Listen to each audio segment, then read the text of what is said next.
Hey, what's up, geeks? So, in this video, I'm going to tell you how becoming a software developer takes patience.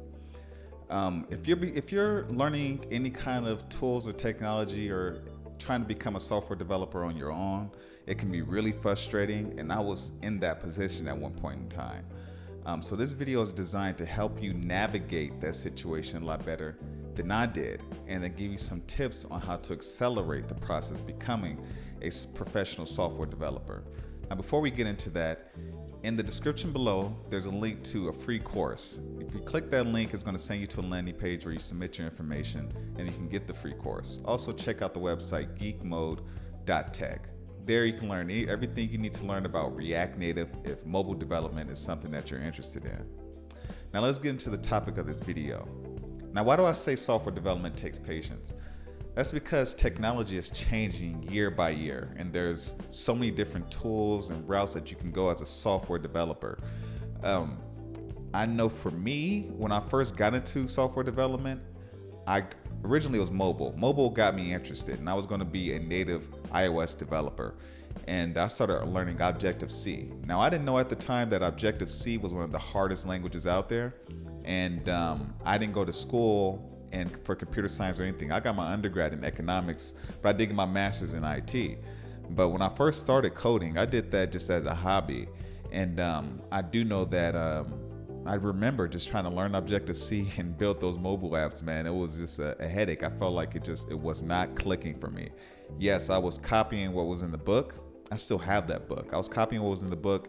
I was getting things on the screen, but I really, because of just my unfamiliarity with object-oriented programming and just understanding the Xcode, how it worked, it overwhelmed me. So I had to slow things down. So the first thing you really have to understand is that there's two different routes that you can go as a software developer. You can do front-end development or you can do back-end development. I got my master's in information systems, information technology for some schools, and basically it's just database architecture. So you're working on the back end. You're dealing with all the data that a company receives about a specific person or any kind of business, and you're basically storing all that information. And then you can go a step higher than that. You're building APIs. You're building like the communication tool between the front end and the front end of your application and the database. Now, for me, that really didn't excite me. There's people who make, honestly, like $200,000 or plus doing back end development, because just how precious that piece of the application is. But for me, to keep my interest as a software developer, I had to code something and I had to see it on the screen immediately. So for me, right after kind of failing and not being successful in the mobile development world, I went into web. I thought it'd be easier for me to understand how HTML and CSS work. And it does work. It was a lot more easier for me because HTML has components. It uses like the header component, or it uses like the paragraph component and all the other components to help you just get something on the screen. So with HTML, I was able to just get letters on the screen, get images on the screen. And then using something like CSS allowed me to really like be creative. You know, it helped me understand the relationship between both HTML and CSS. And then after that, I got into JavaScript. It was actually my roommate, my college roommate. He had said, hey man, he noticed that I was getting really into tech. He was one of those tech geeks too, except he just liked reading about tech. He didn't like actually coding or doing anything. He was kind of lazy. But he knew about the most up-to-date tools out there. And he actually told me about React Native. He said, hey, you know, Facebook just came out with something called React Native. It's mobile development, and you may be interested in it. So I advise you check it out. So I checked it out. Now, when I found React Native, it was just like heaven sent. The reason being is because just like how on the web you use components, in React Native you're also using components as well. So because of this, like the similarities between the two, I was able to take the knowledge that I learned on the web and then apply that to mobile. Now, so as I stated, so once I got into the mobile world, and then I was able to build these screens out, I was able to basically create a beautiful screen the same way that I did on the web. You know, and then I had to go a step further and adding that JavaScript layer, understanding how functions work within the application, understanding how state worked within the application. And at this time, there was no such thing as like us hooks. I think Redux was still fairly new. I think it was Flux at that time. But web, the confidence that I built on web, I was able to take that confidence into the mobile world and really help me grow. Now, it took me a long time to really get comfortable building mobile applications with React Native because I didn't have any kind of mentorship. I was learning all of this on my own. It definitely was a learning process, but because I was so excited about it, it was easy for me to keep going. As long as I was getting something on the screen, I was getting some kind of feedback, I continued to learn and grow and then basically improve my problem solving skills. Now, once you've actually chosen like the tools that you want to use, you decide if you want to be a front-end developer or a back-end developer. You've also went a step further and decided if you wanted to be a React developer, React Native developer, Angular developer, etc. Once you've taken that route and you know what tools you want to use and you're comfortable in that environment, let's say for example you're not comfortable first. If you're not comfortable, then if you're enjoying any one of those two, I would definitely get books. I would buy courses, and I would basically try to learn as much as I could about those environments. But once you've gotten comfortable in that environment, what you want to do, you want to start building things. Now, the best things to build are things that already exist. I remember when I was doing web development, I actually rebuilt Facebook, because re-architecting an app like Facebook, it helped me understand like the thought process that goes into place when you're actually building a web application. When you have the login form and then a person submits their data into the login form, then they're redirected to the landing, the home page, and then you're scrolling through information on the home page and you click on certain links and it sends you to another area of the web application. That actually, copying an application, it helped me just really understand the thought process of a software developer. And this is an important skill to learn. I'll explain that in a minute or so. But once you actually decided what application you want to mimic, I would just go ahead and do my best to actually make my application identical to like an Instagram. For me, I'm a mobile developer, so like an Instagram or like a YouTube or just anything, any kind of app used on a daily basis. Now, this is going to pay dividends in the future. Reason being is during the hiring process and during the sprint planning, when you're given a ticket and a team is pointing a ticket or a team gets a new feature, I'm a lead. So right now I'm like the go-to guy for mobile development. I have meetings with the product manager, then also the designer, and I'm like the top guy in mobile. So when we have these meetings and there's a new feature, they want to know, okay, this is what we want the application to do. Now, how difficult is this going to be? And if you've already went through the process of building like mimicking an Instagram, mimicking a Facebook or something like that, you mimic the application, you know the steps that are going to be taking place to actually get that feature on the application. So if a company comes to me about a new feature, I'm able to break that feature down into chunks and give them a realistic idea of how we're going to build that feature, everything that feature is going to need, and if there's like any kind of external library we're going to use, I can easily communicate that to upper management, because upper management has no idea what goes into place as a software developer.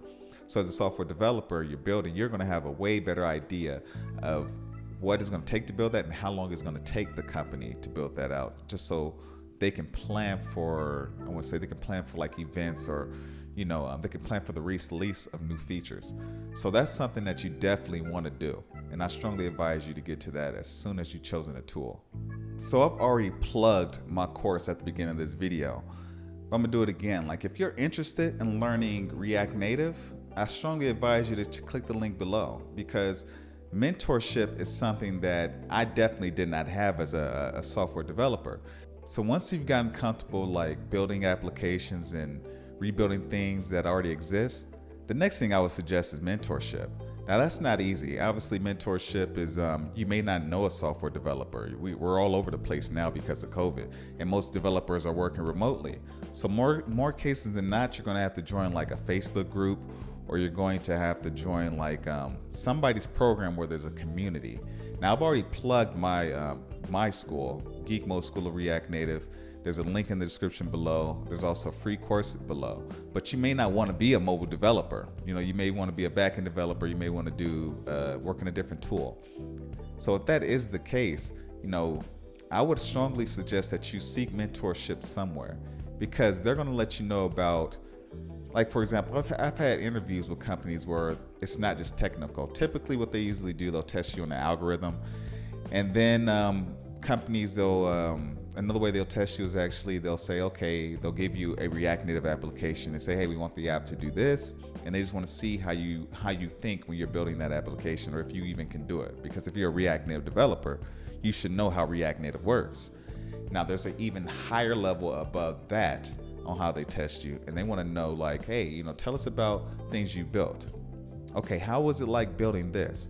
Okay, when you have encountered problems, how have you handled those problems? Tell us about a problem that you've had. Tell us about a time that you messed up. They'll ask you these types of questions. And usually, honestly, a mentor is the best person to give you that information, because they've actually been working in that area for a period of time. And I promise you, everybody who is like a seasoned developer, not only do they make mistakes today, they've made plenty of mistakes in the past, and they've had a headache, and they've had nobody to go to, and they've learned how to basically problem solve. So when you have a mentor, it's like you learn how to solve problems at a faster rate, and they can tell you about the ins and outs of development that you can't get from a course, that you can only get from experience. So if that's something that you're interested in, I would definitely do some research in that. We actually have a Facebook group to GeekMODE School of React Native as well, and it's in this description is below, so you can check that out if you're interested. But as I stated, whatever area that you try to focus on, I would definitely seek some kind of mentorship. Now, the last thing that I'm going to mention is time management. It's we're all busy. We all have things going on in our lives.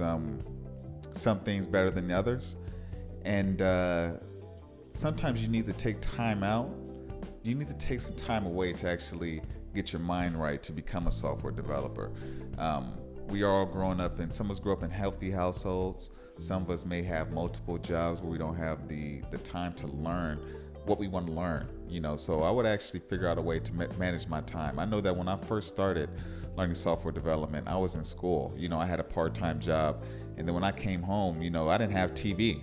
So I was actually just, in my free time, I was learning how to code.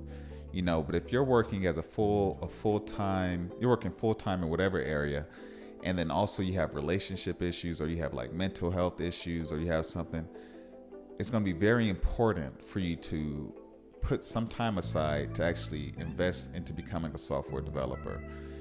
Software development is stressful, man. I notice myself, even when I'm coding and I encounter a problem, and it's just like, I'm not in the office anymore. I'm by myself. So I'm solely responsible for figuring out my task. And if I'm communicating with a coworker on Slack, it's just I can't get a response as fast as I would have gotten a response if I was in the office. So a lot of times you're gonna have to learn how to manage your stress. Because when you stress out, I even notice myself, if I'm stressed out about coding, other life events or life situations that stress me out will pop into my head, and then it can feel real. And I have to remind myself, like, hey, I'm only thinking about this because this problem, this code, I'm trying to figure out this problem within this app and solve it. So I think it's really important, like, now to actually do some kind of stress management, try to do some kind of find a way to relax, read books, do things that help you get in the right mental space. Invest time into building a healthy circle of friends or have healthy relationships, because it's going to be hard to learn any kind of skill if you do not have a support net around it. So that's all that I have for today. The main focus of this video was you have to have patience as a software developer. You have to have patience for everything in life. But hopefully you found this helpful. If you're interested in learning React Native, just check out the links in the description below. And I'll catch you next time. Yep. Have a good one. Peace.